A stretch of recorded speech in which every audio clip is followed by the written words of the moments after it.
Sanatorium is Ireland's official submission to next year's Oscars, a documentary that is sure to stay with you long after the credits roll. Set in Odessa, Ukraine, we follow the staff and patients at Sanatorium, a healthcare resort more known for their mud treatments and electrotherapy than anything else.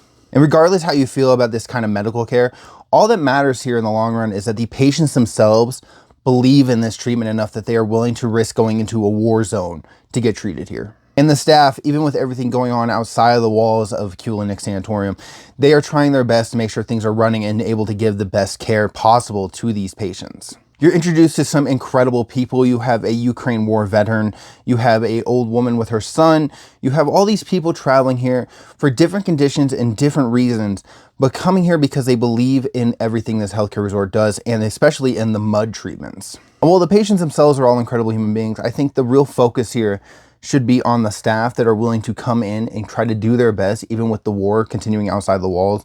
I mean, you hear shellings, you hear gunshots, you hear all this going on while these staff are doing what they can to keep things normal and keep giving the best care possible. And there are so many issues with this building, especially because it is a Soviet-era brutalist construction. So you get these beautiful shots of like the swimming pool here that just looks out of place and just beautiful. But then you have the walls quite literally falling apart, the roofs are leaking, and they just feel like they can't give the best care possible because they don't have the support needed to keep this healthcare resort running in the war. The film talks a lot about resilience in the face of destruction and the ability to keep things normal even when the world outside is so uncertain. I think it's a beautiful documentary that shows the humanness of everybody here.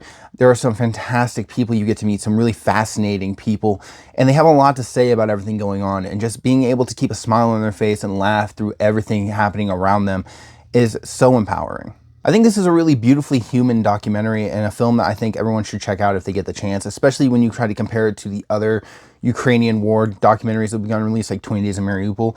This is just a different viewpoint of everything going on. I think it is just a really touching film. So if you like this video, you want more videos like this, make sure to hit that follow button. I'm trying to cover as many films submitted to the 98th Academy Awards as possible. So far, we have done 4 out of these 7 films. So if you want to keep up to date with the films being submitted to the Oscars, you're going to want to follow along and not miss any videos.